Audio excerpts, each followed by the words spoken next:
back to my channel. I'm Kassiah. This is SiahSwag, and I have got a gorgeous bag to show you today.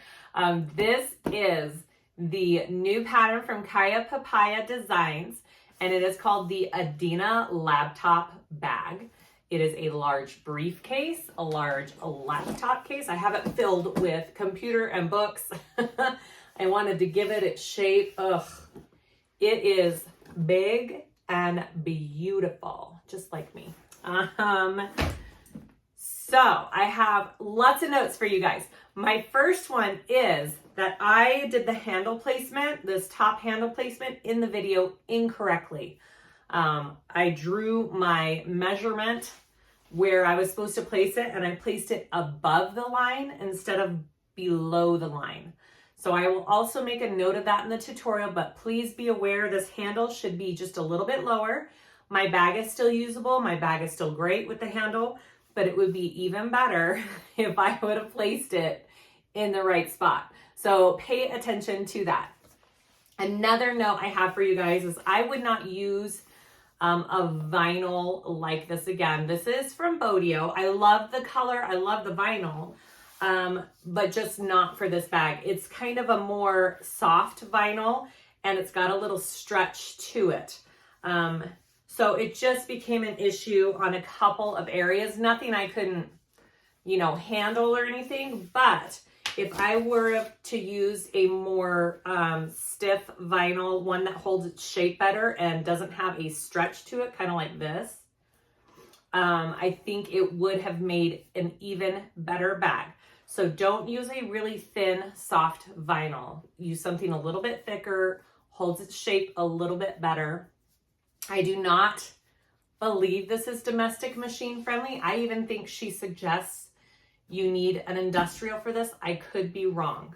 It is written to be vinyl or leather. So do with that what you will. Another note, all the interfacing I used in this bag, I pretty much followed the pattern word for word. I did it just as she suggested. I didn't change, I think, hardly anything in the interfacing. So go ahead and follow that to the T. It's great.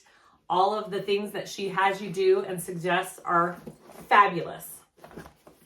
There's quite a bit of hardware on this bag. You have some options. You don't have to have a turn lock. You can use magnetic straps.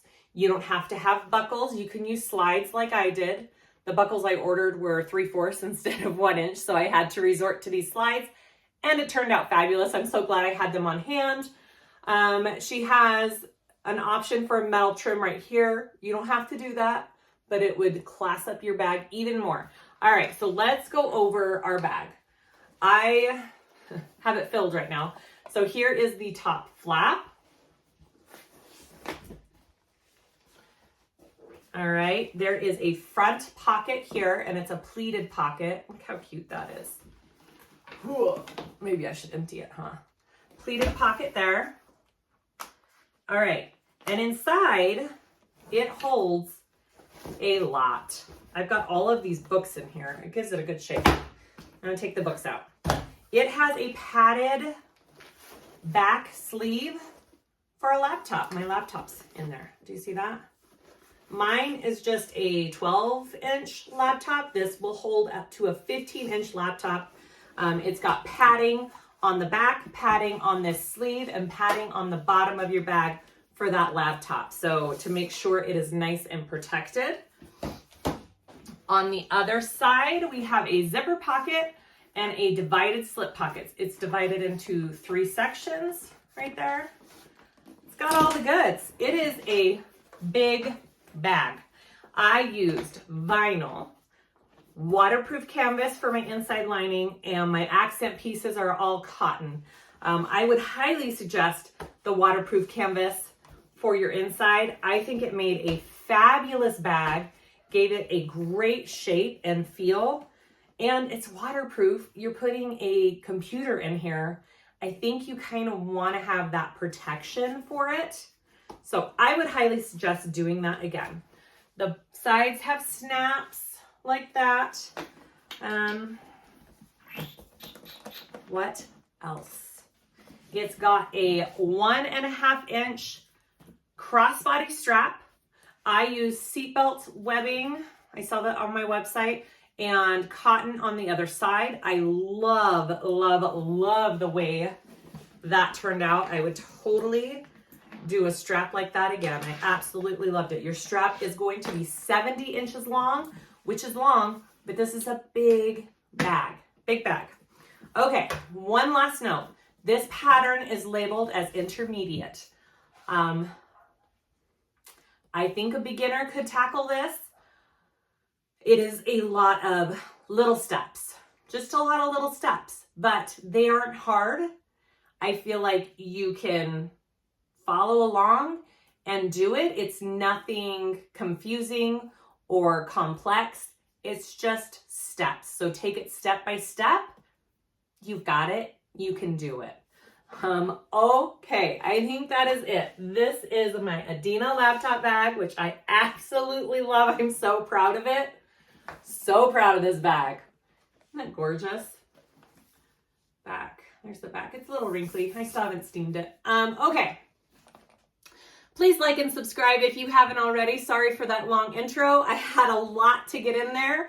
I hope this tutorial helps you. Please go check out this bag. I think it is just a winner. Great, great, great bag. Okay, let's get going. All right, we're gonna go over our pieces for this bag. They are big. This is a big bag, so be prepared for that. I have kind of organized my pieces here. Hopefully I do not mess up what is what. Okay, so my first one is my pleated front pocket. Okay, so this, I'm doing all vinyl on the outside. So this is my vinyl. And then my lining for that pleated pocket. So, and I've interfaced everything with woven.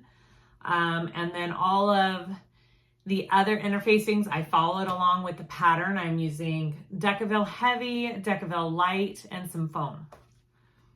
Yeah. Okay, so for this pleated pocket front, you have some, it looks like a face. You have some extra reinforcement areas for snaps, turn lock. I'm doing a turn lock, and my nameplate. So I have those all marked and put on there already, so I don't have to worry about that. I am doing the turn lock on the flat. You can opt for snaps if you don't have a turn lock, and that works just as great. So it's up to you either way. All right, my two main outside pieces. Okay, I have two of them, and they do have Decaville Heavy. They are heavy. You do not have to turn this bag out. It is a drop-in lining, which is why the heavy is doable for your outside pieces. Again, I have extra reinforcement where some snaps are going. So make sure and pay attention to all of that. So I have two of those. And then I have my flap pieces. Okay, this is the inside of my flap. This is the outside of the flap. Again, I have some extra reinforcement. This is going to be where the grab handle is on your flap. This is Decaville Heavy. She has all the markings in the pattern as to where exactly to place all of these reinforcements. Okay, super helpful. And then here is the external piece of my flap. Again, I have extra reinforcement right here where my straps are going to go, and a marking where my turn lock is. So I have everything marked off and ready to go. All right, and then I have my bottom part of the bag. I did Decaville Heavy out of my seam allowances, and then I added some foam on it. You don't have to. There's foam on the inside of the pattern. I added it on the outside piece as well. That just gives you a little extra protection in the bottom of your bag. So I went ahead and did that, and I also already put on my purse feet. So go ahead and put on your purse feet if you have those. Mine are the rivet purse feet I saw on my website. And my inside pieces. So my inside pieces, I have 2 lining body pieces. Okay, 2 of them. I'm using waterproof canvas for my lining. I put a piece of foam on the side that your laptop pocket is going to be on. Again, for extra padding, you put foam on that piece. So I used my heat press and adhered that on there. It's kind of wrinkly. That's okay. And it is out of my seam allowances. Make sure all of this extra heavy interfacing, the foam, the Decaville heavy, make sure none of it is within a 1/2 inch of your seam allowance, because you don't want to have to worry about sewing over that. My bottom lining piece has foam out of my seam allowances. My side gusset pieces, where are those? I forgot to go over those. Okay, my side gusset pieces for the outside. This is my exterior. I do have Decaville heavy put on the back of that. On the bottom, out of my seam allowances. Again, this is all in the pattern. I followed all the interfacing instructions that are in the pattern. Same for my lining pieces. Okay, foam out of my seam allowances on the bottom half. There are also lines across the top of all of my pieces, 1 inch down. Because this is a drop-in lining, we will need that line as a guide to fold the top of our bag evenly. So make sure all of your pieces are marked.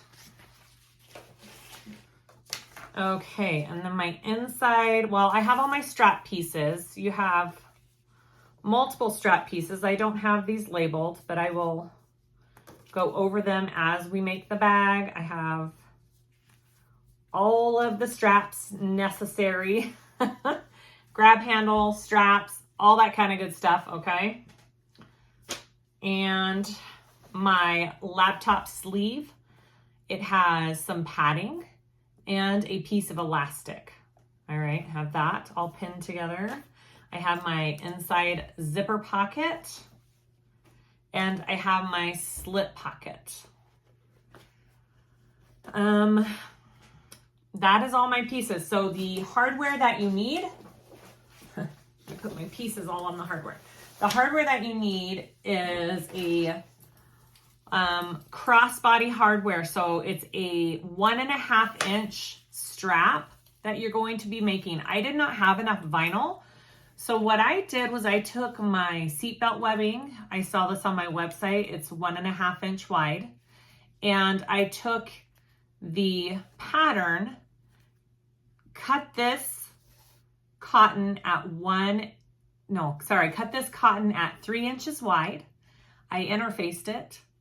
I folded my raw edges in, and then I put the 2 together. I put it against the seatbelt webbing. I sewed down each side to make my crossbody strap. Okay, that's the stitch I did. I absolutely love it so much. I think this is how I'm gonna do a lot of my straps from here on out. It looks so awesome. I think it's gonna be a great accent. So it's a 1.5 inch crossbody strap. It is 70 inches long, 70. The reason for that is because this is a big bag. It is very wide. So you need that extra long strap to go with it. So make sure you pay attention to that. It is longer than your normal crossbody strap. All right, I have rivets. I have these 2 buckles. I got these off Etsy, 2 minutes to stitch. She has a couple of different finishes. I know quite a few people sell buckles. I'm going to soon. I think I'm getting an order this week for these buckles. So I will have every finish in these. And I have some 14 millimeter magnetic snaps. You need 4 of those, I believe. I'm going to be using 2 1-inch strap-ins for my front 2 straps on the bag. I have 2 D-rings, and these are just 1-inch D-rings. And then I have a turn lock that I'm using. I sell these on my website as well. They're like a bigger turn lock. They're bigger and chunkier than normal ones. I think it'll be a great look for this bag because it's such a big bag. If you don't have a turn lock, you can use two 18mm magnetic snaps. Okay, that's a lot. Sorry. I think that's the rundown of everything we need for this bag. So let's start making it. Okay, so we're gonna start off with making a lot of our straps. I already have my crossbody strap done like I showed before this. We are gonna work on our grab handle. You should have two pieces for your grab handle. One of them is slightly smaller than the other, okay? Just by 1/4 of an inch. I drew a line down the center. I'm going to fold my raw edges in on both of these pieces.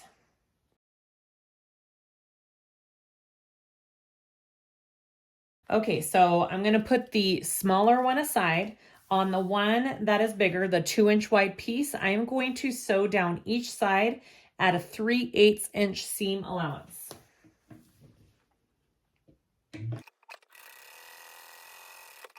Okay, and that should barely catch the underside of it.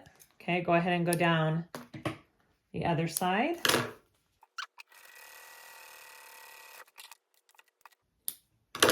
Okay, after you sew down 3/8 of an inch on both sides, you're going to take this slightly smaller piece. I'm going to put a piece of double-sided tape along the middle of the back of that one.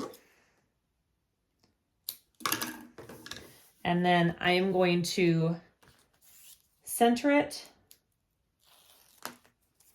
with the back of these together. So right sides are out, my wrong sides are together, and you're going to center them both. So this is going to be centered on this little bit wider piece here.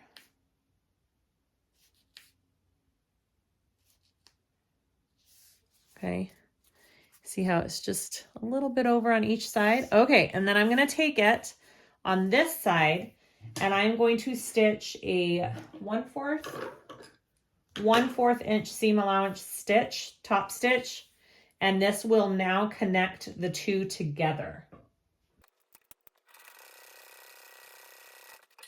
And then I will repeat on the other side.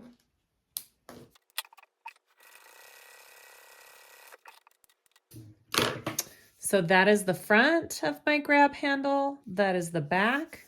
Ooh, it's pretty. All right, and then we just have to mark rivet placement. So from the end, you're going to mark 1 inch in the center here, and then 1.5 inch, so another 1/2 inch past that. Right, yes. Okay, so there are my two markings. I'm going to do the same on the other side. I'm going to punch my rivet holes and then we will set this aside.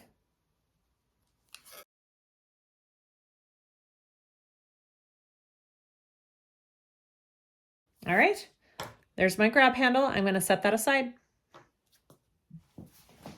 Okay, so these are our flap straps. You're going to have 2 long ones and 2 shorter ones. And these again are going to be 1/4 of an inch smaller width-wise than these for a reason, okay?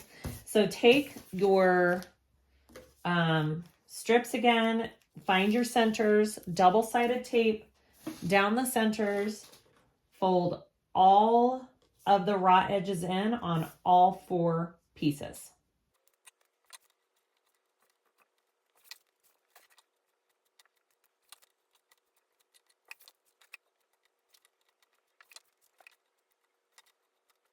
Okay, so once you have those all folded in, take the 2 shorter ones, set them aside. You're going to work on these 2 long ones. We want to, again, stitch 3/8 of an inch down each side of this strap, okay? We're going to do that on both straps, and then we will go to the next step.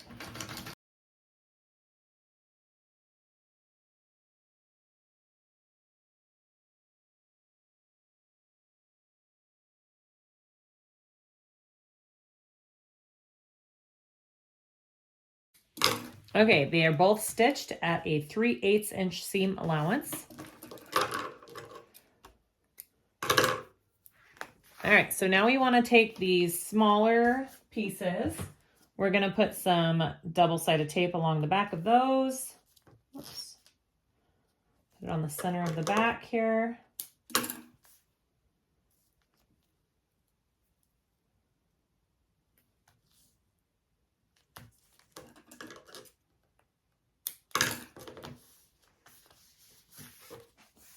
All right, and you're going to do the same thing. You're going to take one of these to the back of one of your straps. We're going to line it up on the bottom and center it. And go up.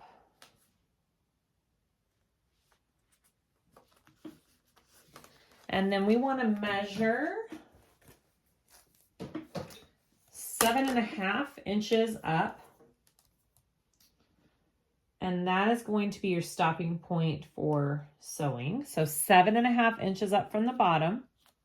Draw a line there. I'm going to go ahead and repeat it with this second one and do them at the same time.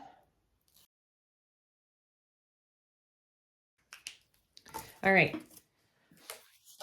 So now I want to sew with a 1/4 inch seam allowance, and I am going to stop at the top here. I'm not going to back stitch at that 7.5 inch mark. You can either start there and come down. Actually, I think that's what I'm going to do. I'm going to start there. I am not going to back stitch though. I'm going to pull my stitches through to the back and tie them so it is nice and clean and I don't have that double stitch mark right there, especially because I'm using contrasting thread. So it really will make a difference to pull it through the back. And 1/4 inch seam allowance, and go straight down.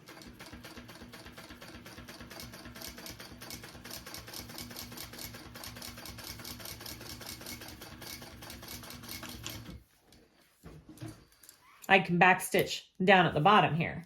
And then I will just pop that thread through.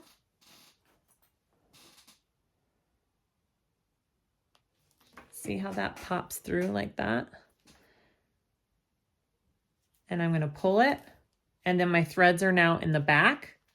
And it looks pretty on the front. I'll tie that off. And then I will repeat. And I will do the same thing on all of these.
Okay, so that's the back. And that is the front. Okay, I'm going to go ahead and repeat those same steps on my other side.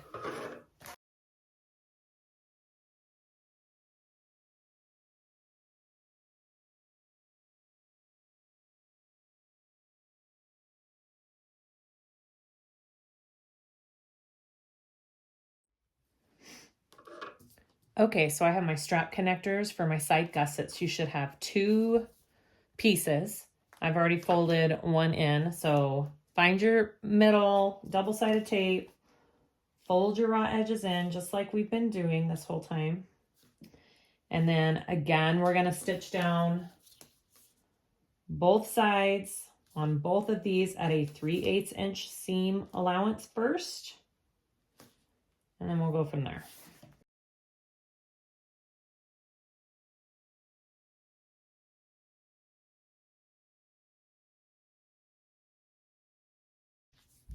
Okay, so take your strap, get your D-ring. We want to put our D-ring on, and we want this to measure 9 inches from the top of this fold to the bottom. Okay, so 9 inches right there. That is 9 inches. All right.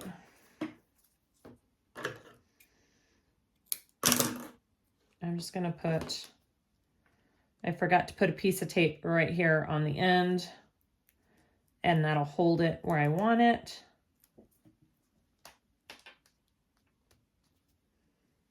Okay, and then put another piece. Make sure that this isn't sticking out at all. There we go, get it centered. Another piece along the back so we can attach it to the gusset. Okay, repeat for the other one.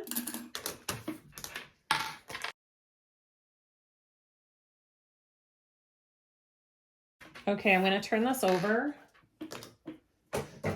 and mark 1 inch down from the connector right here on the right side of this, 1 inch. And that's going to be my turn point for my stitching when I stitch it onto my gusset. 1 inch down from the connector. Okay. So get your gusset pieces, which I forgot to add our snaps. So we're going to add our snaps on these next as well. All right, so I am going to make sure this is centered. I'm going to clip both top and bottom of my gusset and draw a line and make sure I have this centered on my piece.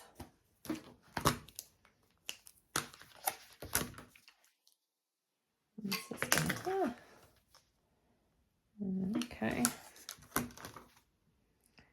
There and right there. That is my center.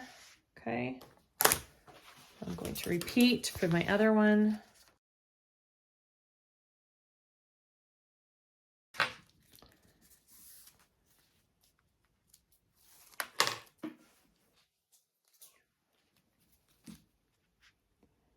All right, and then try and get that just on that center line that you just drew. Nice and even. All right, now I'm going to sew down one end across on that 1 inch line and come back down the other side at 1/8 of an inch.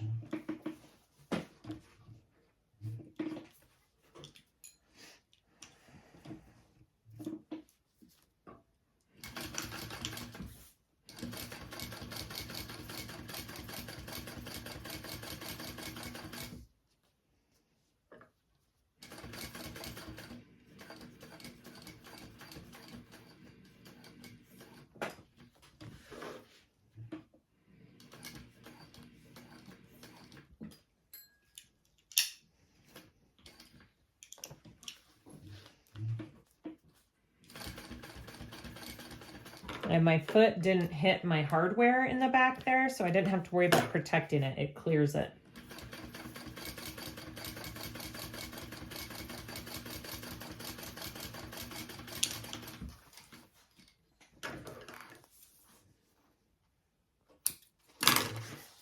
Okay, so that's what our side connector looks like. I am going to put a rivet into my connector piece here on my strap to give it a little extra security, and repeat for the other side.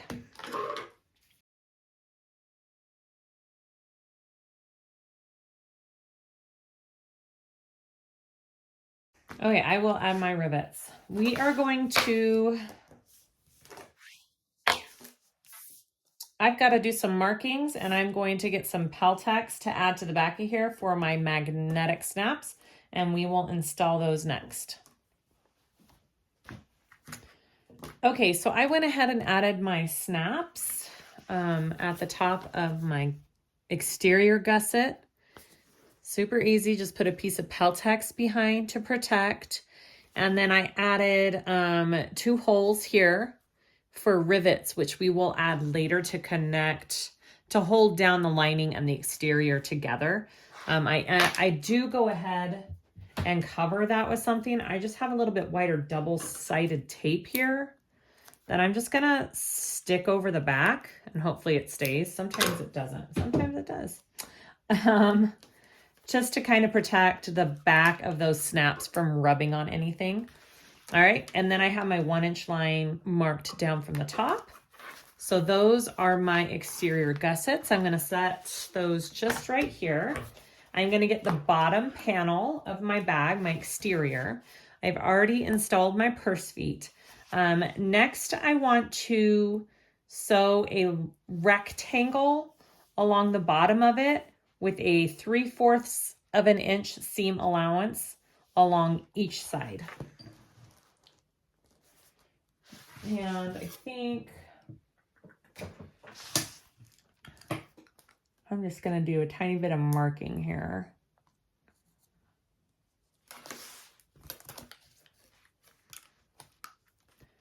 Three-fourths of an inch, and it should just clear your purse feet, so you should be good without hitting those purse feet.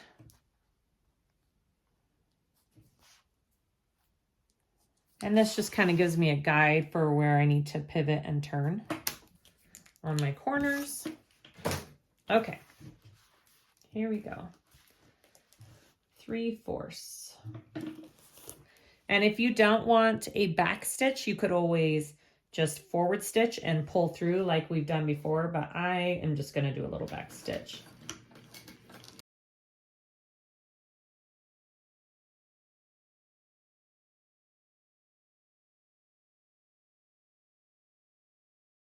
All right, so that is what the bottom of my bag looks like. I am now going to attach my side gussets. So I'm going to take this side and clip it together. And I'm going to stitch that at a 3/8 inch seam allowance. And then we'll top stitch it.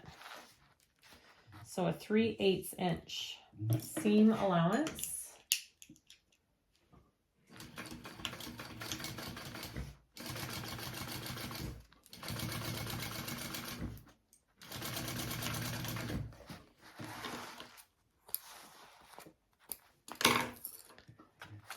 And then we're going to turn it, and I am going to press my seam allowance towards the bottom of the bag, and I'm going to top stitch along the bottom at an 1/8 of an inch seam allowance.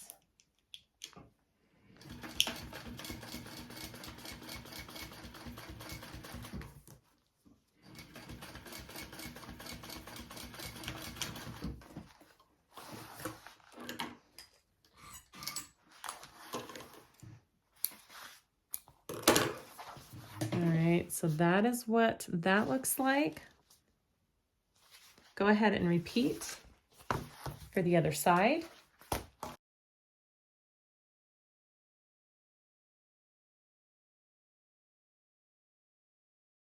All right, so that is my exterior gusset, straps, snaps, purse feet, all of that's on. Put it aside. Next step. We're going to work on the flap. Now, depending what you're using for your closure, depends on what you do here. I'm using a turn lock. So I am making sure I have my spot marked for my turn lock on the right side of my exterior flap. If you are doing 2 magnetic snaps, you're going to go ahead and do those markings on the back of your lining piece and install your male male side of your large magnetic snaps on your lining of the flap, okay? So if you're doing magnetic snaps, you should have them installed. I'm doing a turn lock, so mine will wait. Okay, so I am going to sew my flap together, and it is big, guys. This is a big piece of bag right here. So I'm definitely going to just clip this all together, and I'm gonna sew around 3 of the sides, leaving the top open, and then turn it through the top. I'm hoping it's not too hard since I have Decaville Heavy on the flap. I think it'll be okay though, because it is a nice large opening along the top. Okay. All right, so right sides together. I am going to use, what am I going to use? 3/8. Yep, because it doesn't state, so the seam allowance is 3/8. So go ahead and sew around the 3 sides with a 3/8 inch seam allowance.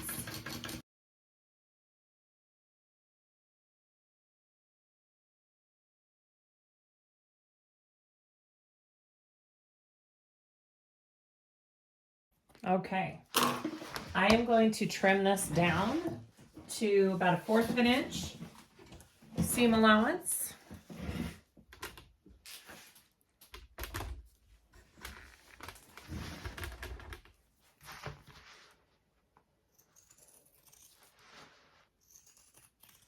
Don't really need the pinking shears on the side, but you need definitely probably pinking shears along the curves here.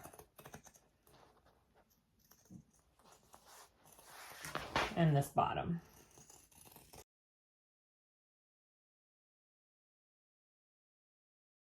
All right, we're gonna turn it right side out.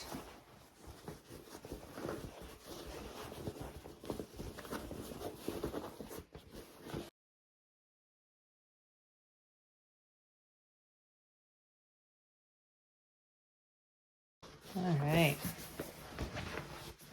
And you can always give this, if the wrinkles don't come out right away, you can always give it some steam and they will definitely come out. I might do that.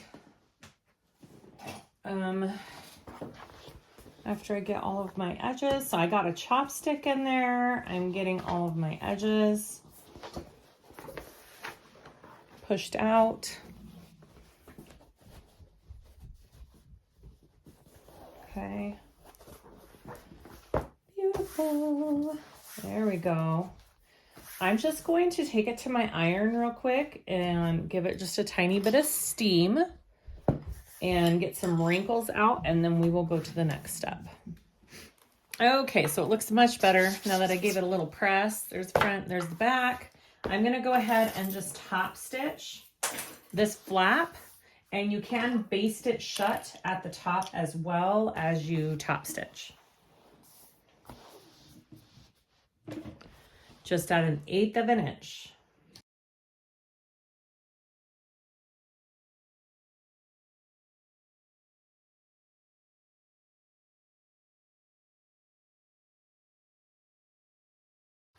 All right, and then I'm just going to baste the top shut here. Looks good. Okay, so next we need to find, I'm going to find our center marks because we need to make some markings on it. So, okay, so we want to make some lines. 4 1/4 from this center mark. Okay, make sure whatever thing you are using to mark that it is removable, because you are not going to want these markings on your bag after the fact. All right, so find your center. 4 1/4 away from your center.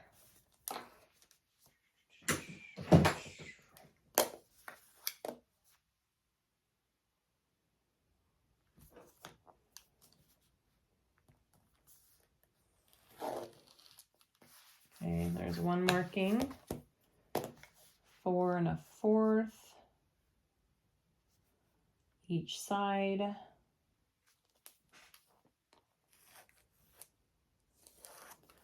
So it should be 8 1/2 inches between the two, which mine is. Okay, so after you do those markings, we are going to put the grab handle on if you're doing a grab handle. So we've already prepped it earlier in the pattern. So I marked 4 1/2 inches down from the top, this raw edge top, and a 1/2 inch to the side of this line that we just drew beforehand. Okay, so I'm going to do that on this side as well. So I am using this line that we placed as a guide. I'm putting my 1/2 inch mark on there, and I'm going down 4 1/2 inches, and that is where we want our grab handle to go. Let's see if you can see that. There's one marking and there's the other. Okay, so I'm going to get this grab handle. I put some double-sided tape on the back, and I want to line that up right there with the bottom of the handle. Okay, and then this one will go right. Editing Kassiah here real quick. The handle placement I did in this video is wrong. I placed it above the 4 1/2 inch line, right? Yes, I placed it above the 4 1/2 inch line, and it needs to go below your 4 1/2 inch marking. Okay, so make sure that when you are placing your handle, you put it below the 4 1/2 inch marking. Now, it didn't ruin my bag doing the handle there. It's still savable, but I know that if it was right here, it would be even better because it is a little too far back. So my bag is still fine. I can still use it, but it would be even better if it was a little bit lower where it was supposed to be. So make sure you're paying attention when you are applying the handle. Don't do as I do, do as I say. Right there. I'm going to sew this on first. So you're pretty much sewing a rectangle, 1 3/4 by 1, wait, just a minute. 1 1/2 by 1 3/4. So I'm going to be going up and around these rivet hole marks and back down and around. Okay, I'm pretty much sewing a rectangle around the rivet holes here.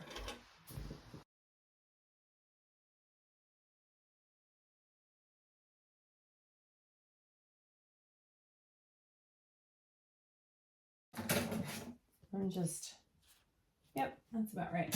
So just past that rivet hole.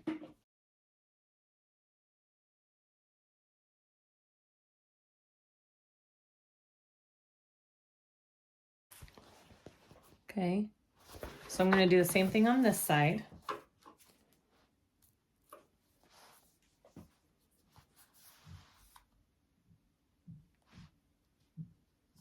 Right there.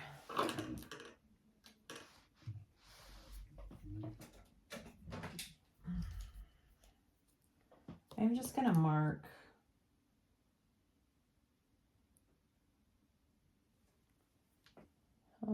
yeah, I'm just going to mark it evenly so I know where to turn here. That's about where I turned on the last one. Okay.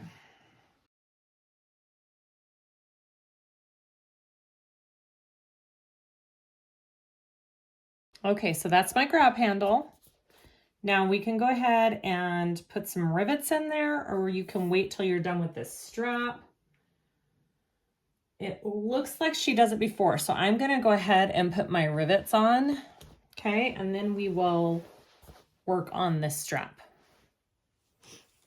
Okay, now we're ready to put our straps onto our flap. So I have double-sided tape along the back of my strap, and it's on the top part, and I stop it right above where that stitching ends. Okay, and then I'm going to line it up with this on the outside line, and it's going to, on the outside of this line, and it's going to cover up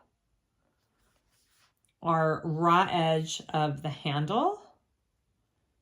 And I will put it down just like that. Now I am going to stitch this down with a 1/4 inch seam allowance, and I'm going to come down and I'm going to stop right where this stitching ends here and come across right there and then go back up. I'm going to do that on both sides.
Okay, there's one. Now I should have this next time.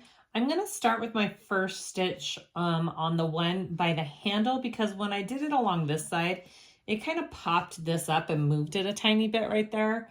So I don't want that to happen. So this time I'm going to start along this edge and do the handle stitch first.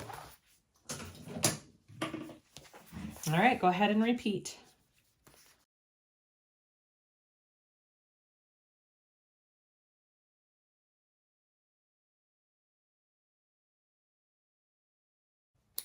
Okay, there are my 2 straps on the front. So next I want to put my buckle on. Where's my buckle? My buckles. All right, these go on next. And they go on like this. Oh, my buckles are a little narrow. Shoot. Huh. Okay, these have an inside measurement of 3/4. These are too skinny. Shoot. Okay, so let me see if I have different ones. Okay, so I'm super bummed. The buckles that I got are too skinny for my strap. I guess maybe I looked at the outside measurement and not the inside measurement when I purchased it. So I can't use that, but so I scoured my hardware, and I'm going to use these cute little slides, and they'll just be a cute little accent right there. So I'll do it just a tiny bit different, but not much. So if you're doing the buckle, you need to punch a hole through just your strap, 3/8 of an inch down from this line that you sewed right there when connecting the strap. So a 3/8 inch just through the strap, not through the whole flat for both. And then you will put on your buckle and fit the whatever this is called, the prong, through that hole that you poke there, and your buckle will go on right there. I'm sorry I can't show you that in detail. So I'm going to do this with mine, which I think is going to be kind of cute. I'm just going to put, here's another option too, if you don't have a buckle, which, I mean, not a lot of people do. You kind of have to special order them. I'm just going to slide this in there, and it's just like a regular strap slide. And look at that. That'll be cute, and it'll still give some kind of dimension and style to my flap. All right, so I'm just going to put that on there,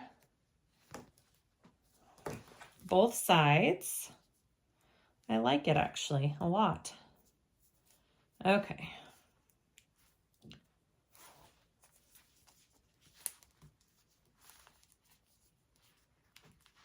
That works. Sometimes you just gotta work with what you got.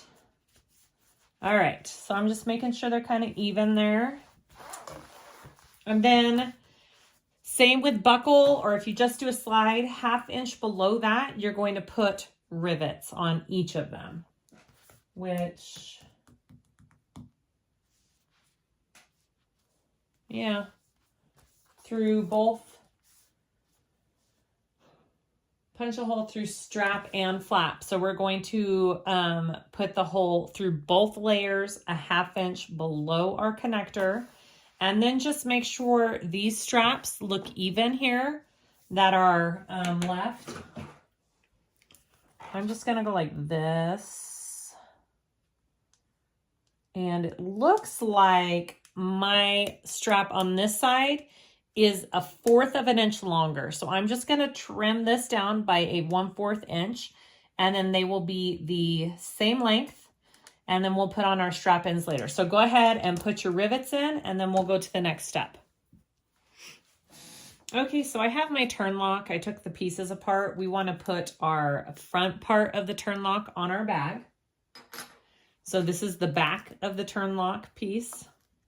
And I need to mark what I need to cut out. So I have my center here. That's where I want the center of my turn lock. So what I'm going to do is take this and I'm going to mark my turn lock here. Okay, so those are my markings. You can do one of two things. You can take scissors and you can carefully cut, and I would do hole punches right there. I am going to do a die and use my press. It's this little kit of dies. I cannot find one that fits it perfectly. This one comes pretty dang close. I'm going to have to adjust a little bit in the size maybe. We'll see. I think it fits pretty close because you want it to cut pretty much all of this out. You could do it one of two ways. You could do this one first and then do 2 holes, or you can cut the whole way around it, because this is what needs to fit in there, right? You see how it's raised right there? That has to fit in there. So anyways, I'm just talking too much. Let's try and cut this out. This is probably like the one part that makes me the most nervous, is doing the lock cut. Because it's such a big thing, such a big chunk out of your bag. Okay, I've got it centered up over what I drew. I'm going to have to kind of do it in sections here because it's pretty long. I'll try not to cover up the camera here. Okay, I did one part there, and I'm going to have to press it down on this side now.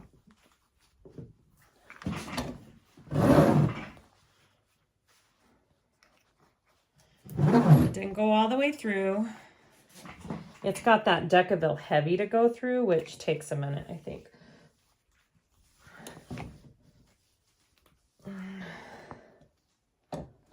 There, it went through that time.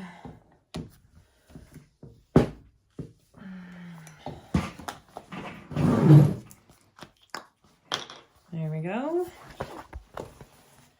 It's kind of holding on the back there. I'm going to take some scissors and just trim that last bit and cross my fingers. Let's see.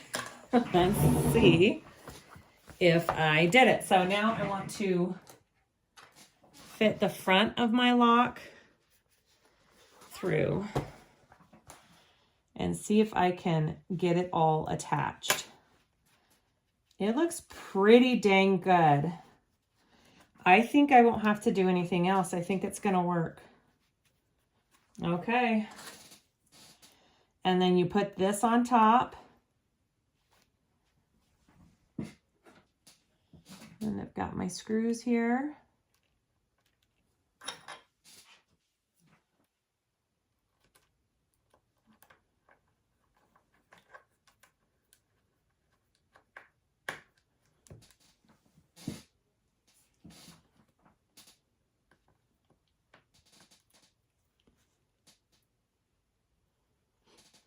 You can get these dies that I use to cut it off of Amazon. There's multiple places now, but that's where I purchased mine, was Amazon.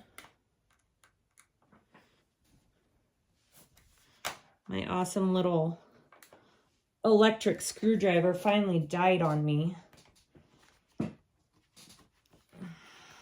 So I'm just using a regular one. All right.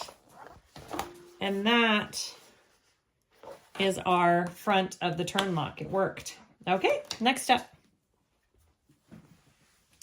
We are going to attach our flap to our back piece. Okay, so this is my back piece. I have measured down 3.5 inches. I marked a line, you can't really see it. And then I put a piece of double-sided tape right above that line. And then I found my center, okay? I have my, what is this, flap anchor. I have marked 1 inch in on both sides, okay? 1 inch from the edge. Put double-sided tape on both edges and one down through the middle. Hi, Marley. Hi, baby. All right, so what you're going to do with this is we are going to take off these edge pieces of double-sided tape, and we are folding it to that 1 inch line, which makes it exactly a 1/2 inch fold. All right, on both sides. And then the total width of our piece should now be 2 inches wide. So now that's 2 inches wide. My tape is down the middle. I'm going to set that aside for a minute. We need to baste down the flap onto the back of the bag. So I'm going to take this tape off. And I'm going to take our flap. And I already have the center marked on my flap. And I'm going to lay it on that line, marking or matching up my center. Right there. And I'm going to lay it on that line I drew. Right there. And I put my tape, oh no, that'll be fine. It'll be covered up by the anchor. Okay, so now I'm going to just baste this flap on to the back of my bag first. All right, and then I need to do another marking. 2.5 inches down from the top raw edge of this exterior piece, 2.5 inches. Right there.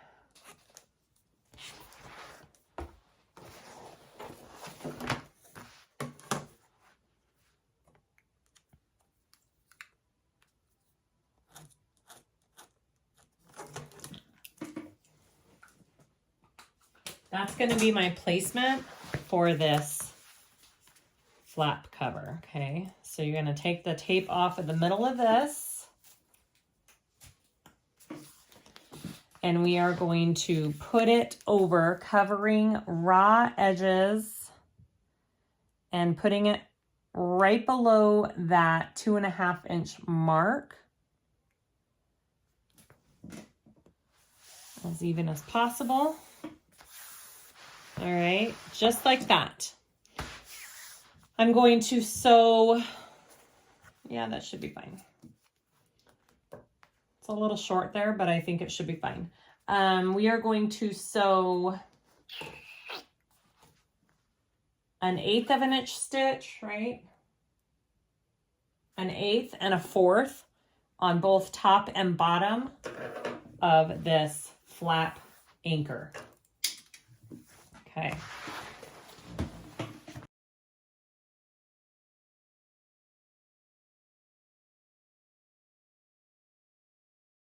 My vinyl is really kind of a soft vinyl, and it's moving a little bit as I sew it, which is okay. Just make sure it's all still even and looks good. And now I'm going to do 1/4 of an inch. Again, it's just kind of shifting a little bit. There we go. All right. And then go down the bottom.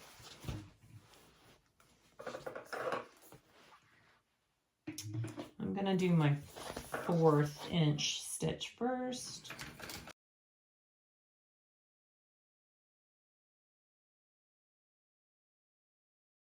I'm also going to just tack my edges down here.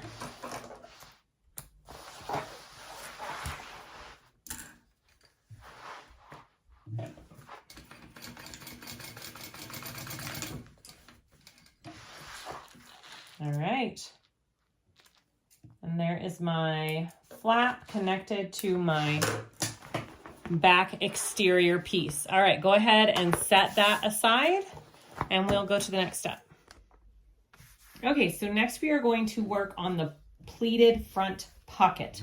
So I've done a couple things. I have my lining here and I've put my magnetic snaps already on my lining. And then I put my label 2 inches up from the bottom center on the exterior part of my pocket.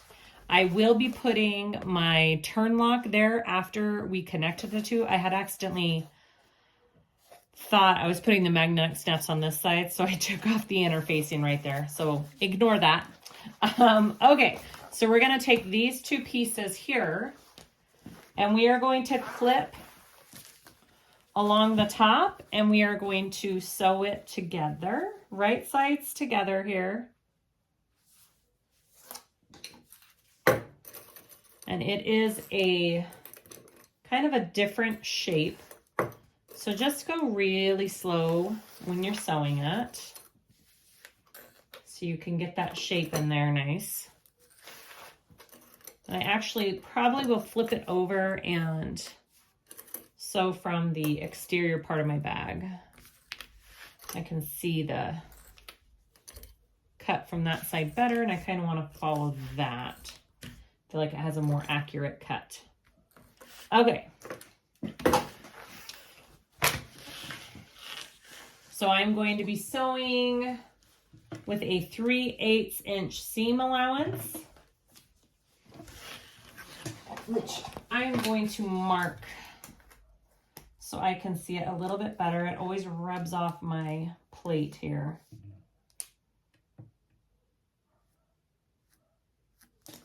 All right.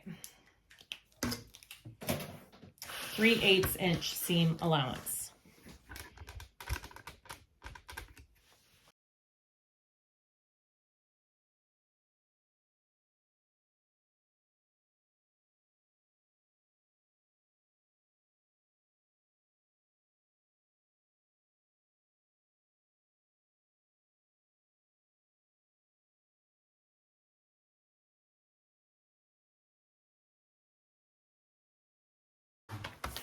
All right, it looks pretty decent.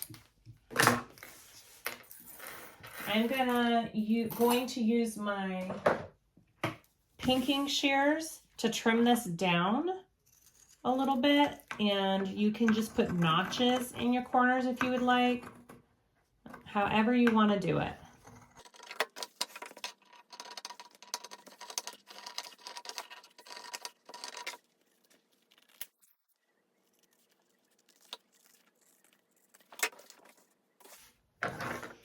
Okay, so before I go any further, I want to place my turn lock, okay, before I top stitch this and everything.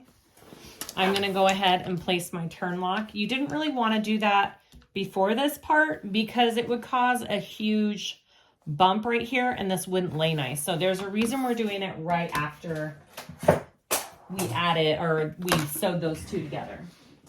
All right. What am I doing? Where's my turn lock? There it is. Okay, so here's the bottom part of my turn lock. Okay, and I want to make sure I know which ones these are going through. Okay, make sure that you're cutting out the right notches for your turn lock before you stick it on there. Okay, so mine is these two. So here is my center. I'm going to center that on my marking there.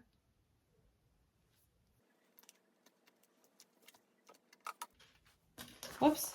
Cut on my table. I forgot to put my mat under. That's okay. All right, I'm going to stick my turn lock through.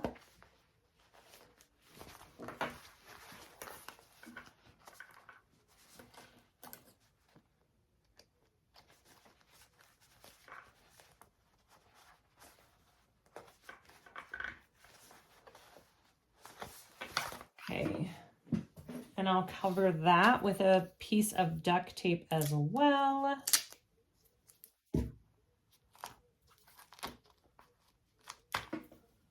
All right. Beautiful. So there's my turn lock. Now we want to push this all out to top stitch, all right?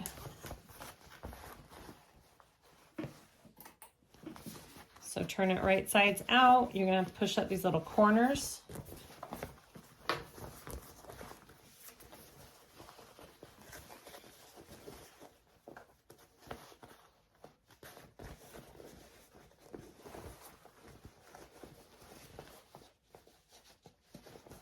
All right. So now I'm going to clip it all so it's nice and where I want it. Here.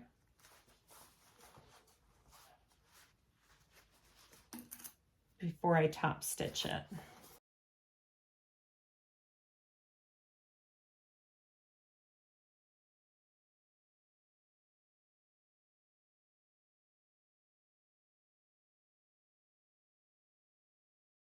All right. That is what your pleated pocket should look like. I'm going to go ahead and top stitch along the top at an 1/8 of an inch seam allowance.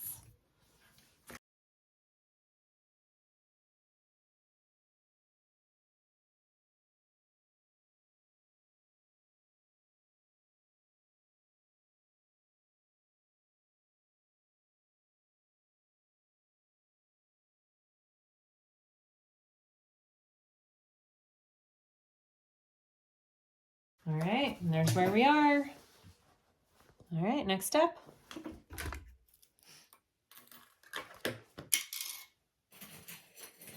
Okay, we're going to put the pleats in the pocket next.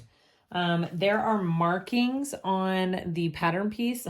I had to unstitch here because I did it wrong to begin with. Make sure you pay attention to which one you're doing which way. I'll show you what I mean. Okay, so transfer your markings onto your piece from the pattern piece. So on the first mark to the left, okay, on the inside mark, I accidentally did this outside mark first. You got to start on this inside mark. I knew better. I don't know why I did that. And we're going to fold it on that line that we marked. And make sure everything's laying flat underneath and that nothing is weird or wrinkled underneath your piece, okay? All right, so we're going to sew along this edge of the fold with an 1/8 of an inch seam allowance. So a top stitch, basically.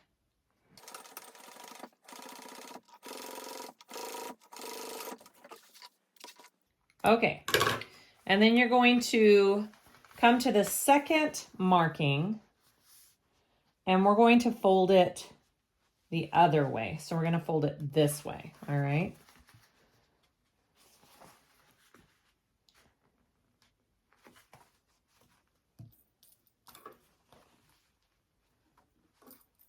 And clip it. Make sure it's all laying flat.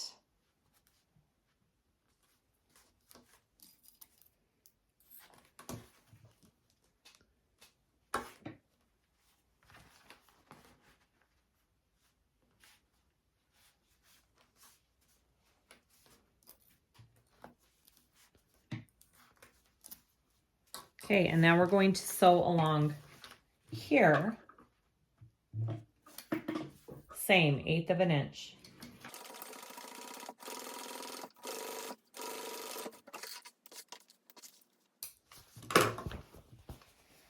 Okay, so when your pocket is laying there, it looks like this, and it's got that pleat in it now. It's really cool how that just sits. All right, so there's your pocket. It's got that nice pleat. Go ahead and repeat those steps for the other side. There's the front, there's the back. Okay.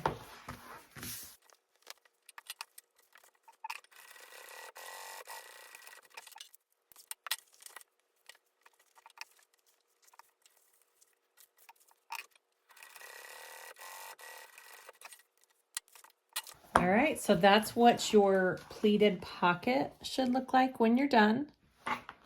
Okay, it's got those pleats there. It looks like that from the back. All right, let's move on to the next step. Okay, so make sure you have your magnetic snaps installed on your main front exterior. I waited until I was done with my pocket and I lined up my pocket to where I needed it to be to make sure that my markings for the snaps were correct. I did have to move this one in just a tiny bit, so I'm glad I waited. Sometimes it's good to just double check that. So I'm gonna clip my little snaps there. All right, here we go. And then find your centers down here, and we are going to baste our pleated pocket onto our front exterior.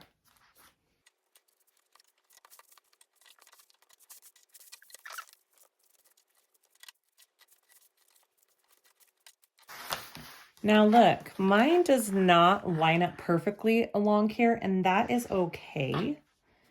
You can always trim this exterior piece a tiny bit, but you do have a 3/8 inch seam allowance, so a little bit of, you know, wiggle room right there, so I think we'll be okay. All right, I'm going to baste this pocket down onto my exterior.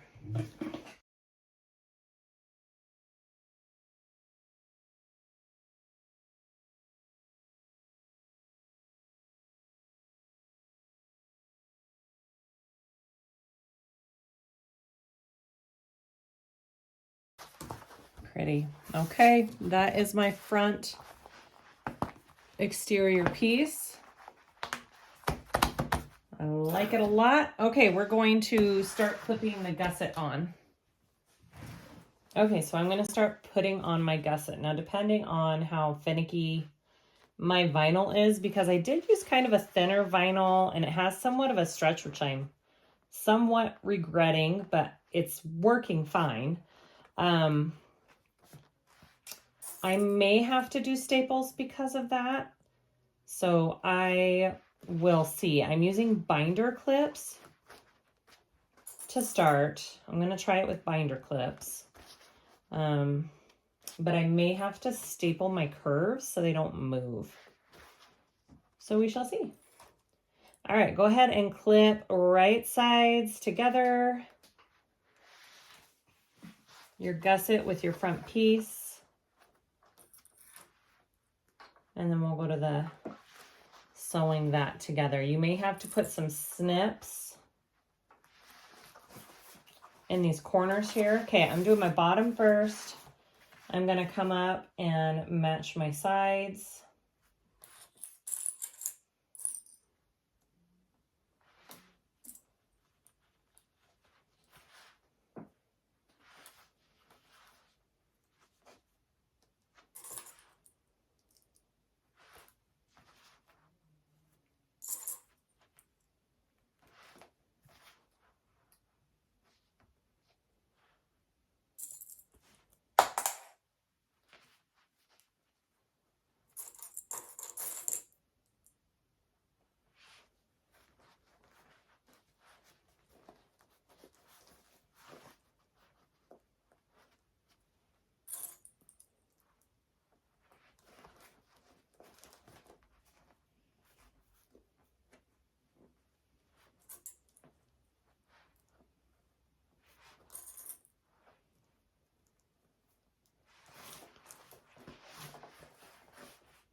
Okay, now if you are having a hard time clipping this corner, go ahead and put little tiny snips in your gusset, and that will help you go around. But because my vinyl has kind of a stretch and a thinness to it, mine went around the corner kind of nicely, so I'm not going to have to do that.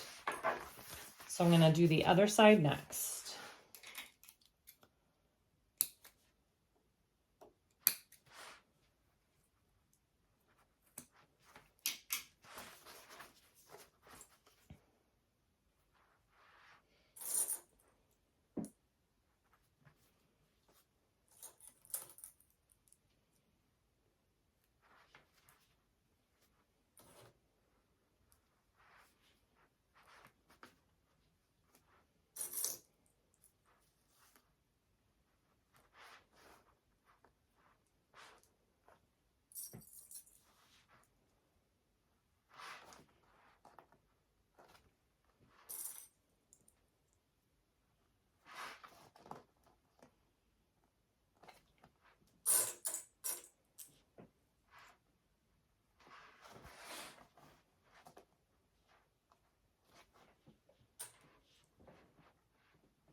Okay, I am going to sew this on. There are so many different methods you could use for this. There are so many different methods you can use for this. You can just baste it first at like an 1/8 to a 4th, and then take it around at that 3/8, which I think is what I'm going to do. Or you could just go ahead and sew it at the 3/8, and then you want to do another row of stitching behind that, because you do want the double row stitching on these gusset pieces. It will provide more strength to your stitch line, and it'll make sure that your stitches don't show from the outside, from the exterior.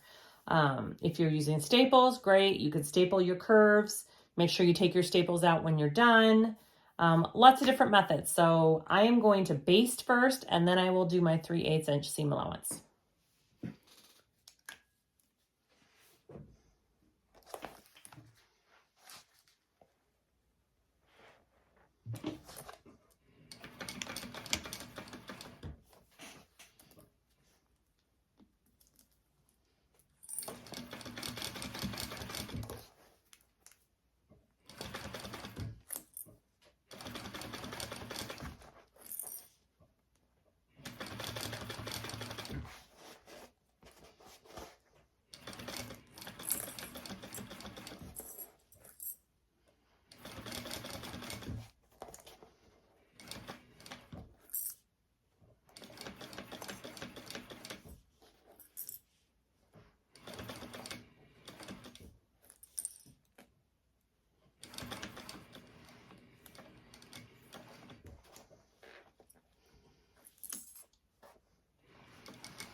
Okay, so I'm gonna look in here and make sure everything looks good. It does, it's all smooth, it's great. So I'm gonna go around again at my 3/8 inch seam allowance. You don't have to do it like this. I have just found when I really wanna make an accurate and nice looking gusset, this is the method that works best for me, but everybody is different, all right? So do what you know works for you. So now I'm doing the 3/8 inch.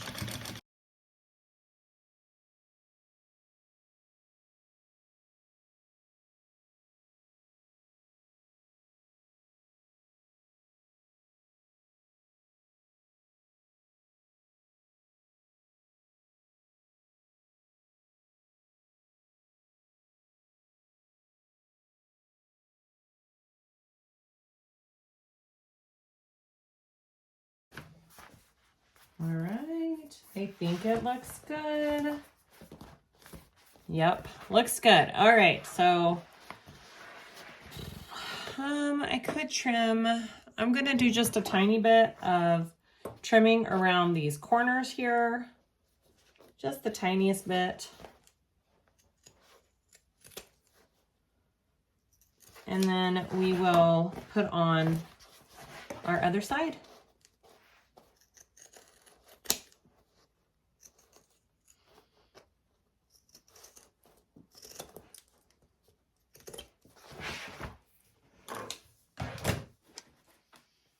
All right, so I've got my other side. Here we go.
Okay, there is our bag. I'm making sure everything looks good. Everything looks good. Okay, so next we want to, I think I'm going to turn it inside out and then I'm going to fold the top down because this top needs to be folded down to this 1 inch. I'm wondering, no, I'll do that first. Okay. So we need double-sided tape along the top of our bag, all along the top. So go ahead and do that.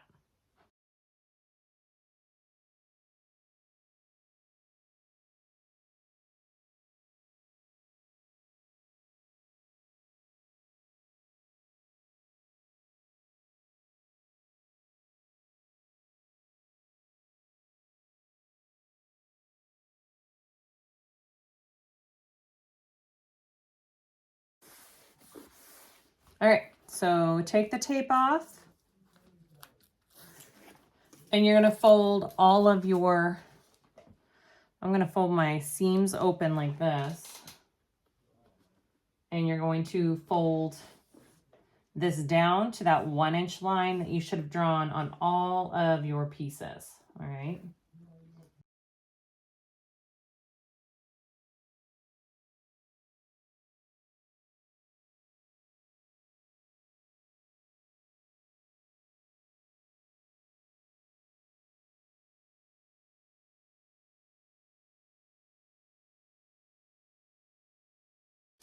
Okay, so you should have all of your top edges folded down evenly, and now we are going to turn this bag right side out. It might be a little difficult because it's all got Decaville heavy in it, so just go slow. Or it might be fine, I don't know. All right.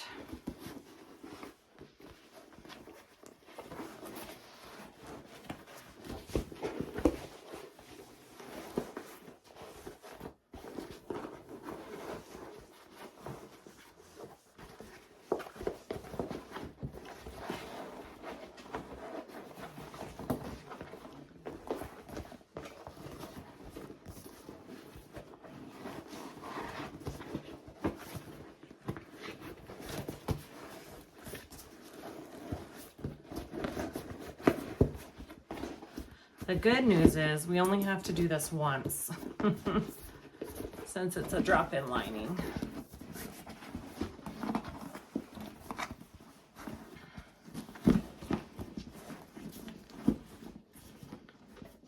And again, I can get my steamer and get the wrinkles out if needed. Oh, it looks really nice. Here's my bag so far. So the sides go in like that.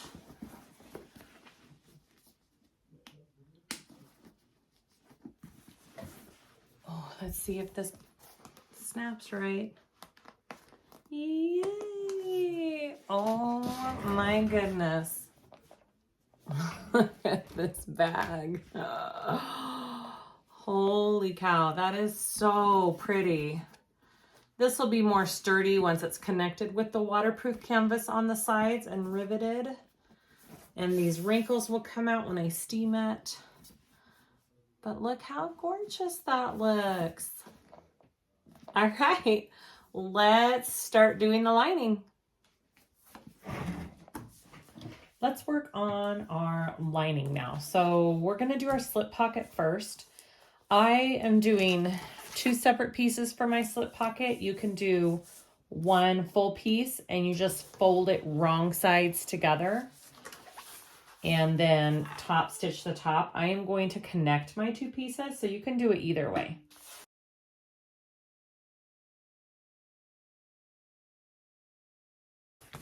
All right, and then I will top stitch. So if you're doing it just 1 big piece, you would have a full piece like this, and all you would have to do is fold it in half and top stitch it.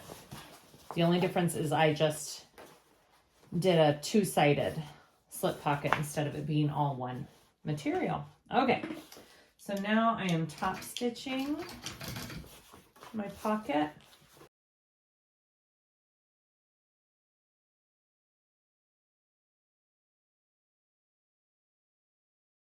Okay, so there is my slip pocket. I'm gonna get my exterior side that does not have the foam on it, the one without the foam.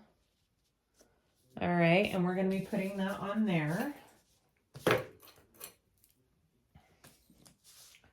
you just line it up, and then I'm gonna mark out what pockets I wanna do real quick. She doesn't really give measurements. It's kind of up to you what you wanna do for your separation of your pockets. She has 3 separated ones in the pattern, which is what I think I'm gonna do.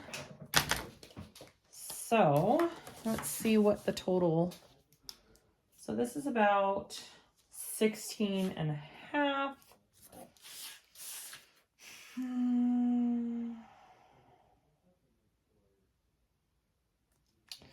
So maybe I'll do, oops, 6, 6, 6, and yep. Okay, so I'm gonna go in from the side 6 inches. That's what I'm gonna do.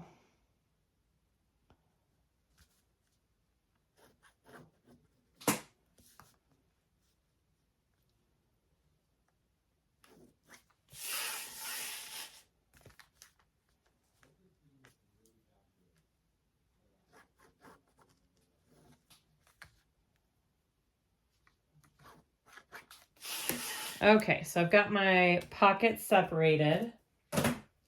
I just went in 6 inches from each side. So that's the size of my pocket. So I am going to separate them as I go. I'm going to sew down and then come up and come back down, up and down and back around. Okay.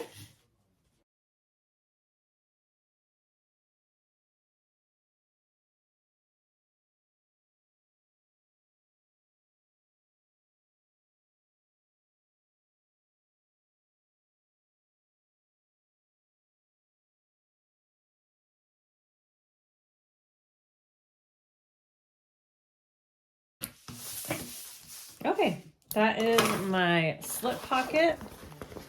Okay, I've got the 3 pockets there. And next we want to put on our zipper pocket. So I was looking at it and I think I am going to omit she just has interfacing for your zipper facing, not actual material on it. I'm not going to do a zipper facing. I'm just going to do my pocket. So now I have to decide, do I want it this way? I want it this way, but the stripes are, the stripes are wrong, but that's okay. Yep. Okay. So I'm just going to do a regular zipper pocket without the zipper facing. So it's totally up to you what you would like to do with it. So many different ways to do zipper pockets. So I'm just drawing a rectangle 1 inch in on every side. And I will place it 2.5 inches down. Is that too low? No, I don't think so. My pocket will be right there. You want it? No. Yeah, that's good. Actually, 2 inches. I'm going to do 2 inches down from the top. All right, and this is my center mark. And that is my center mark. I've got my centers clipped. Always clip your centers. All right. So I'm going to sew this pocket on there.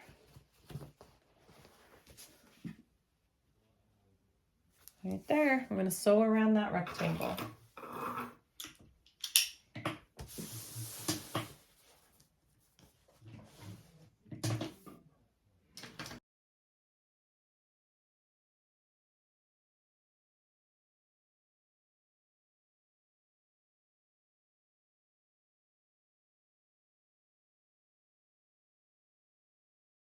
Okay, I'm going to cut that rectangle out.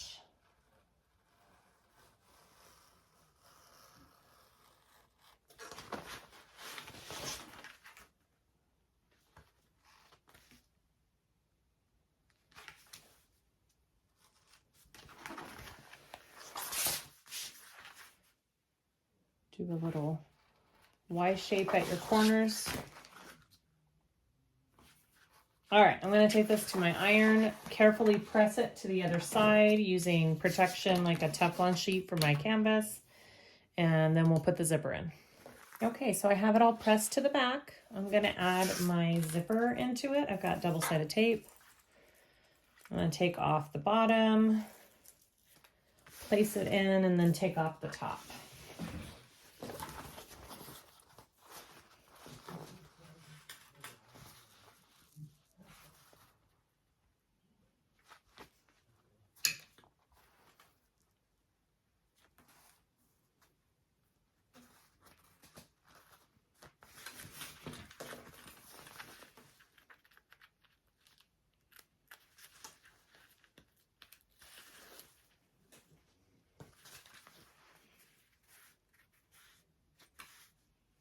Okay, I'm going to sew around that.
All right, I'm going to close up my pocket.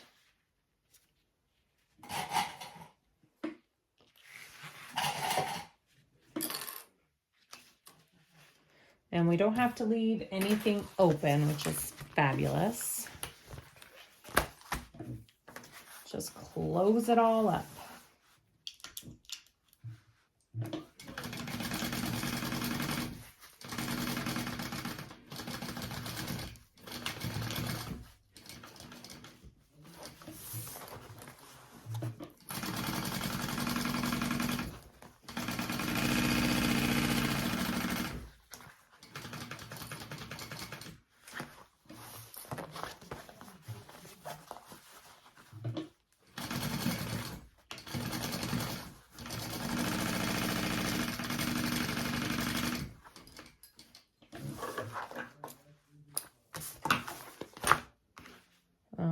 Okay, there is the first side of my lining, all done.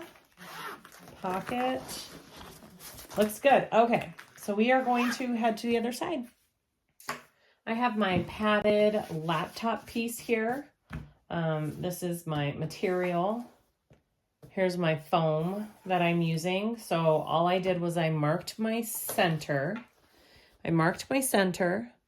And then I went ahead and marked a 1/2 inch in on every side. And what you're going to do is you're going to place your foam along those 1/2 inch marks, which will hopefully leave you about 1/4 of an inch from that center line. You're going to do that for both pieces of this foam. I'm just going to lay it on that 1/2 inch mark. And I am going to trim, like I trimmed a little bit off this one too, about, I don't know, 1/4 of an inch maybe. My foam was just a tiny bit too long. Okay, I'm going to take this to my iron and I'm going to iron it on this side to fuse it into place. I was thinking if you didn't have fusible foam, you could always do some kind of cool stitching. You could just use double-sided tape. There's a few different options. I'm going to fuse this to my material and then we'll continue. All right, so I'm just at my iron. I've fused these on and now all you need to do is fold these in at that 1/2 inch line and we are just going to press them in all of your edges, right? Because you don't want any raw edges. So go ahead and press all of these edges in.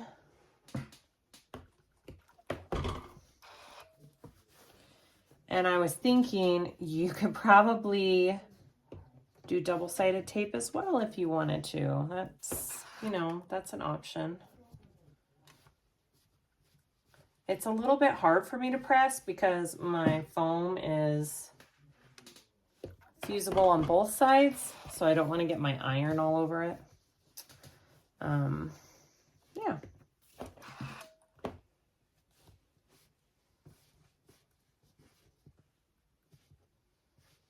I figure as long as I get a little bit of a press there. And then after you're done with that, what you want to do is you're going to fold this in half.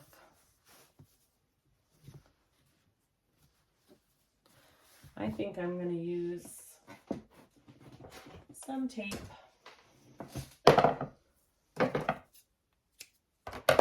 Just a couple of little strips.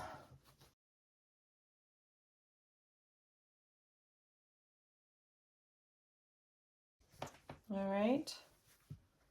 And then we're going to fold this in half.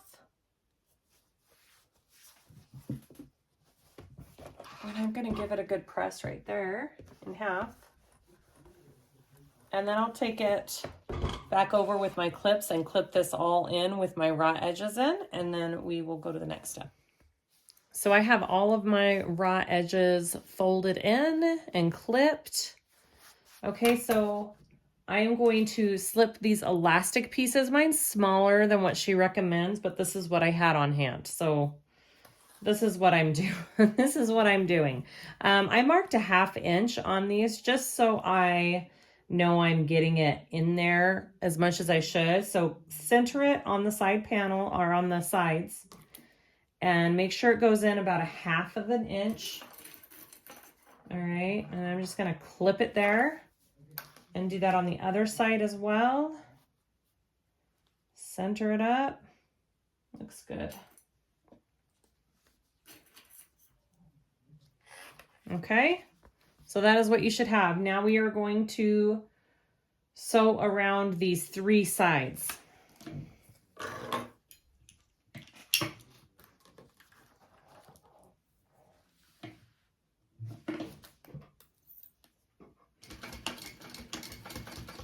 I'm doing an 1/8 inch.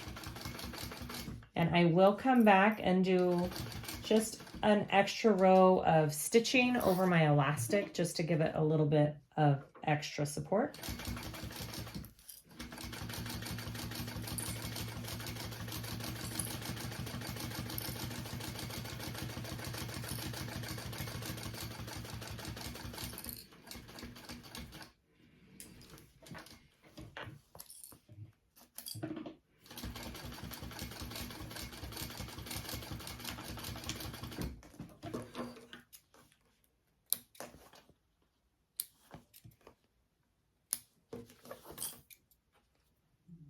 All right, so I'm gonna go just a little below that and do one more little row of stitching right here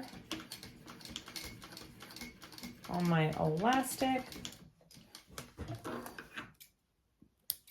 You can do the full length of the side if you want. I'm just doing where the elastic is on my piece. It's up to you.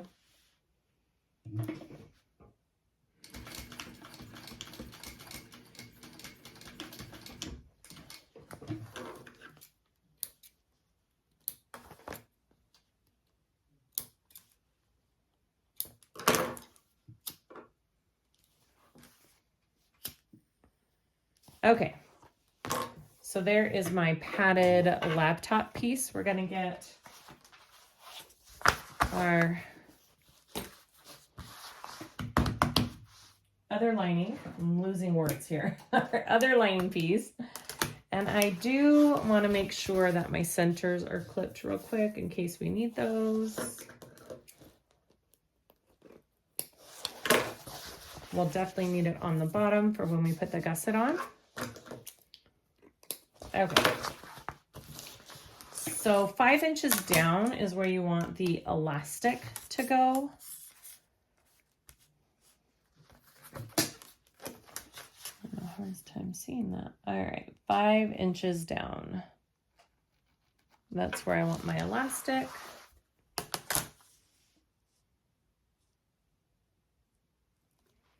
Each side there. All right, 5 inches down. gonna take my sleeve, which I wonder for me, since mine's so little, I'm gonna place it about 1/4 of an inch. So 5 1/4 for me, just because my elastic is a little bit smaller. I think that's good. Okay. And then we want to baste that on.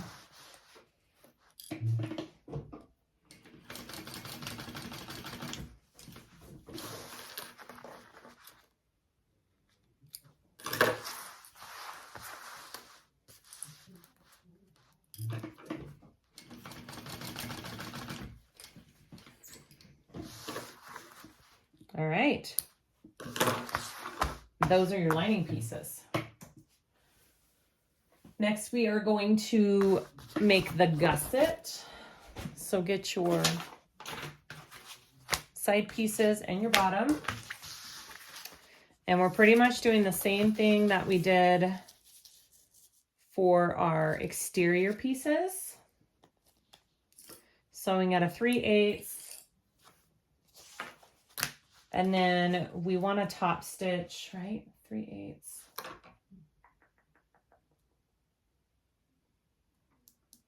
Yep.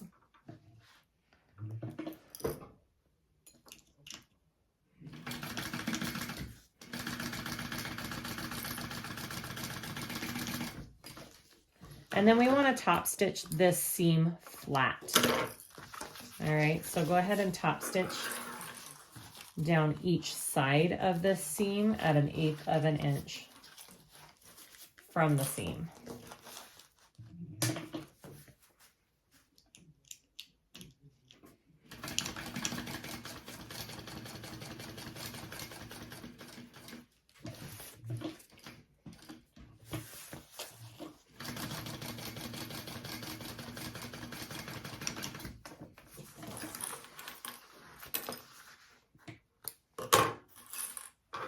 And then repeat with your other gusset lining piece, okay?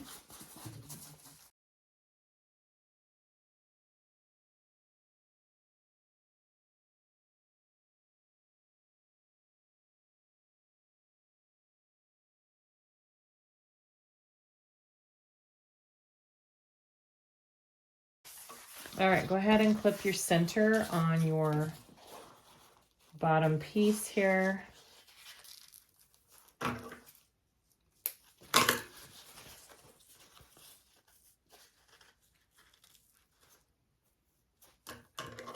And we are going to add this to our lining.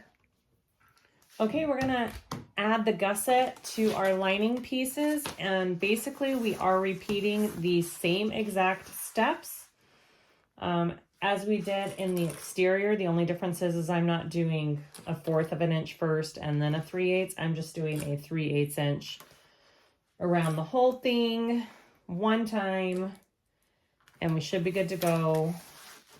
I'm probably gonna have to clip my gusset to get it to fit, since it is waterproof canvas.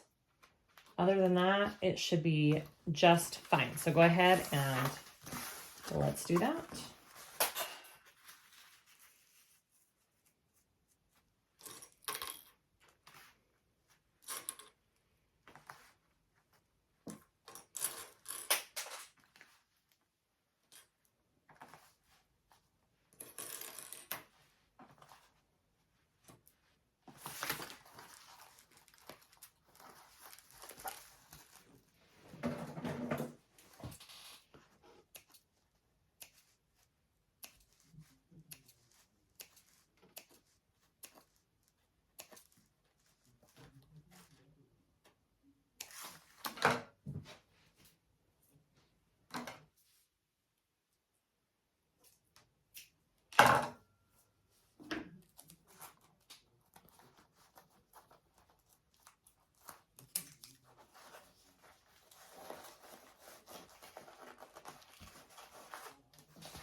Okay, go ahead and repeat for your other side.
Okay, so I am just going to cut a tiny bit of these curves away. Not a lot, just a little bit. And then we need to put the double-sided tape all along the top like we did the exterior, and fold it down just like we did the exterior. And then we are almost done. We just have to connect the two.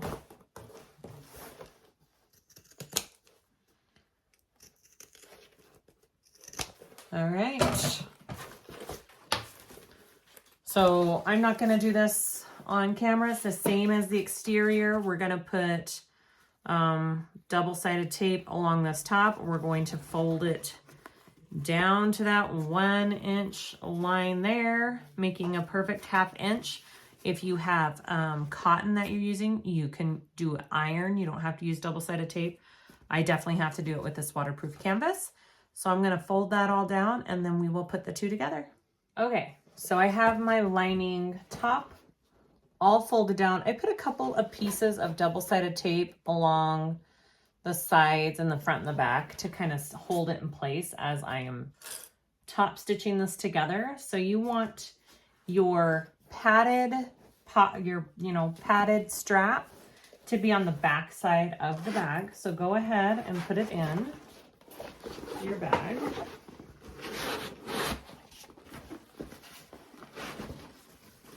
All right, and now we want to line everything up on the top. We're going to clip.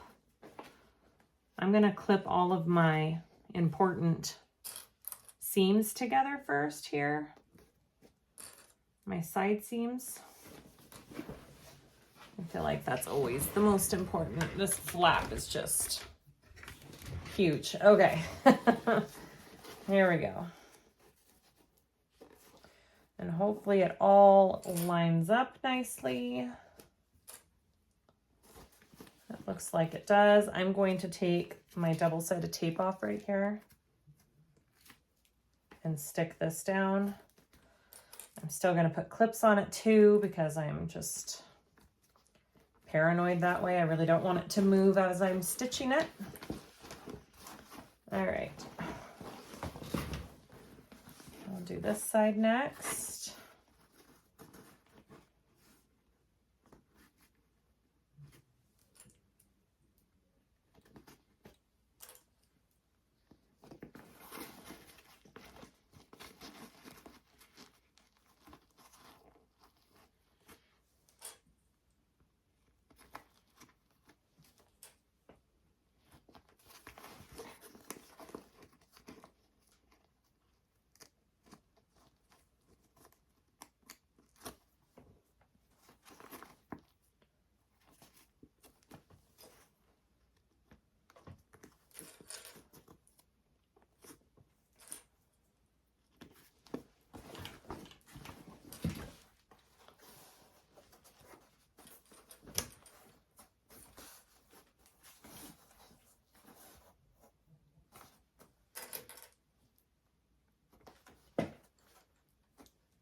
It should fit pretty good. Mine fits perfectly.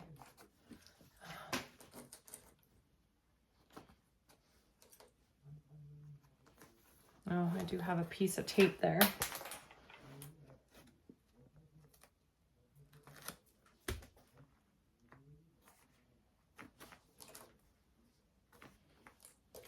Okay. And then this side.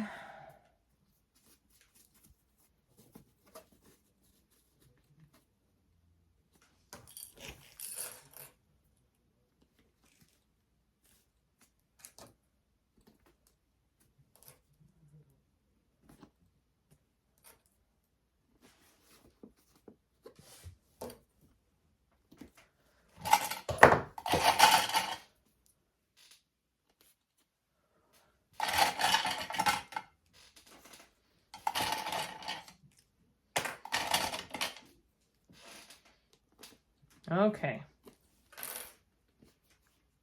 I've got it all clipped. It's secure. Now she suggests doing a 1/4 inch top stitch around this and doing it from the lining side. Right? Yes. Okay, so we're gonna try that. All right, here we go.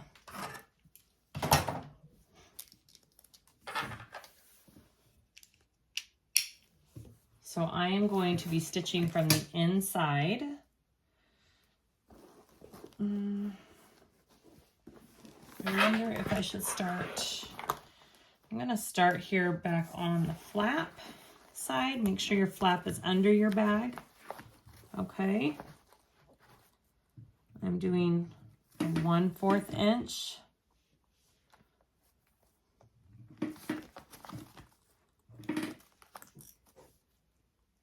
Here we go.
My needle feels really sticky.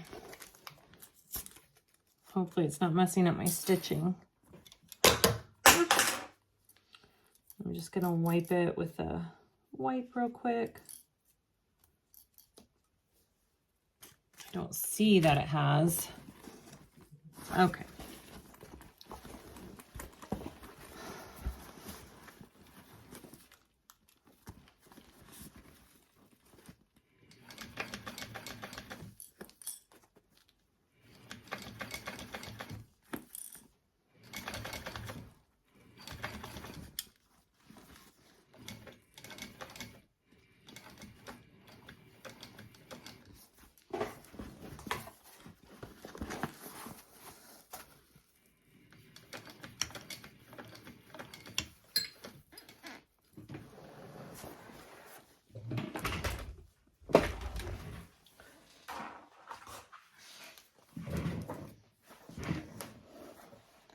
Okay.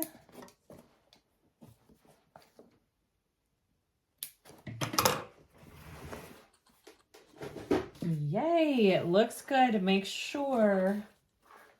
I've got one funky little right there, but that's about it. Other than that, it all looks pretty dang good. Okay, so all that we have to do now is I want to put rivets. I have holes already punched out. I want to put a rivet here and here on each side, just so it holds my lining together a little bit more with my exterior. And then I'm going to put my strap-ins on to my straps, and then we're done. Okay, I am kind of in awe of what I just made. Like, this is the classiest, most professional looking bag I have ever sewn up. Look at that. I added the rivets there. I added the strap-ins on those straps. I mean, it is gorgeous. Yay! Oh my gosh, if you guys have been wanting to make this bag, I highly, highly, highly recommend it. You will not regret it. You will feel so accomplished when you're done. Oh my gosh, I just can't believe how gorgeous this pattern is. It's big. I mean, look at that. It's huge. So just be prepared for the size of it. I mean, look at that. It is definitely for computer and work stuff. I would say size it down if you think this is more than what you need. But man, it is an amazing bag. Also, I would suggest using waterproof canvas on the inside like I did, because it gives it such a good feel and structure for the size of the bag. Okay, I hope you guys like this tutorial. I sure hope it helps you sew together this fabulous pattern. It is amazing. Please let me know if you have any comments or questions. Like and subscribe if you haven't already. And thank you so much for watching.